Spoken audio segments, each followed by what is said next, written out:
Amados irmãos e irmãs, paz, amor e vida no coração da Santíssima Trindade. Estava pensando algo e rabisquei aqui na minha agenda, como faço de costume. Queria partilhar com vocês. A gente escuta tantas coisas e todo mundo se fala de crise da igreja e crise do mundo e crise... Realmente estamos numa crise.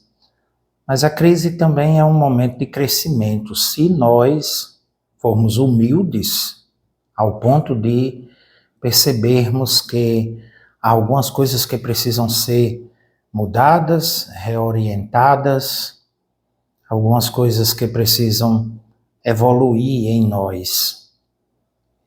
Isso é conversão, né?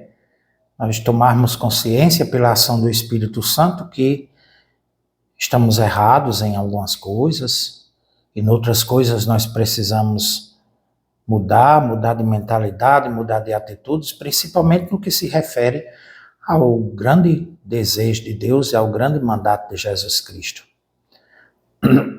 Perdão. Se fala muito de crise. A crise da igreja não é uma crise de falta de dinheiro, falta de tecnologia, falta de teologia, de filosofia, de psicologia, A crise da igreja não é falta de liturgia, não é falta... A crise da igreja é uma crise de fé. Acompanha a crise do mundo. Eu digo isso desde a filosofia. E os meus colegas com quem sempre tive mais proximidade, como por exemplo o Padre Gleiber, Rênio Gugel, professor de Janduís, aqui no Rio Grande do Norte, nós éramos bem próximos, sempre fomos, o psicanalista Célio Azevedo e tantos outros amigos. Eu sempre disse isso desde a filosofia. Eu era um seminarista iniciando minha vida acadêmica e eu já dizia, a crise da igreja é uma crise de fé, né?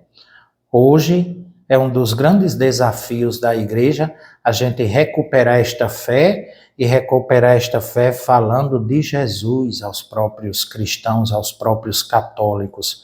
Como é difícil falar de Jesus aos católicos, né?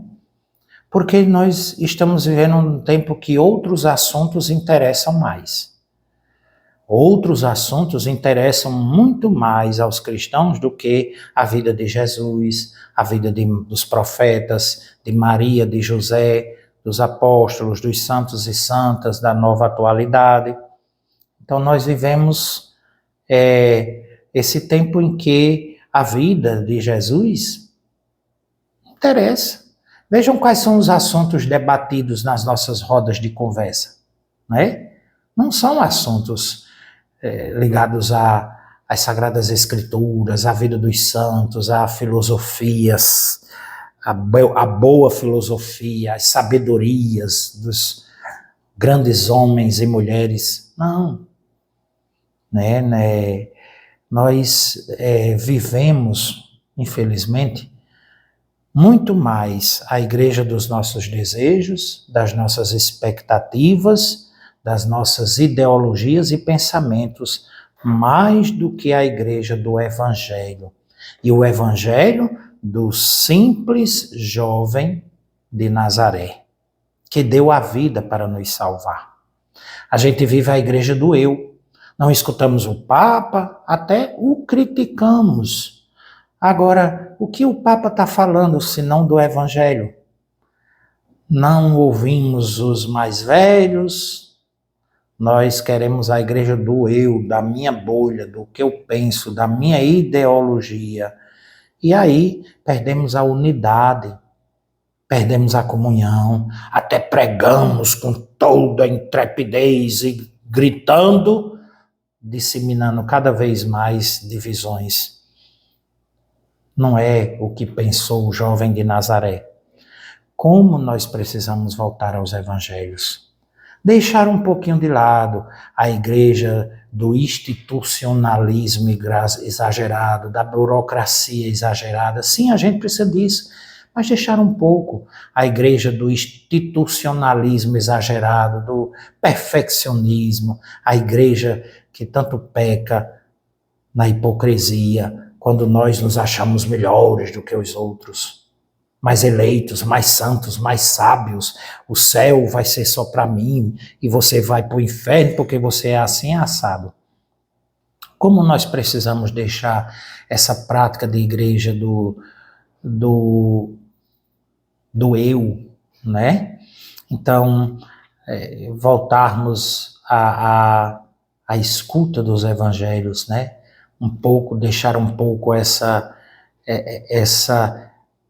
doença de tudo avaliar, é tradicionalismo, é progressismo, é não sei o quê, é assado, é de fulano, é de Beltrano. Os apóstolos já condenavam isso lá na era apostólica. Nós todos somos de Cristo. Deixar um pouco essa questão, essa bobagem de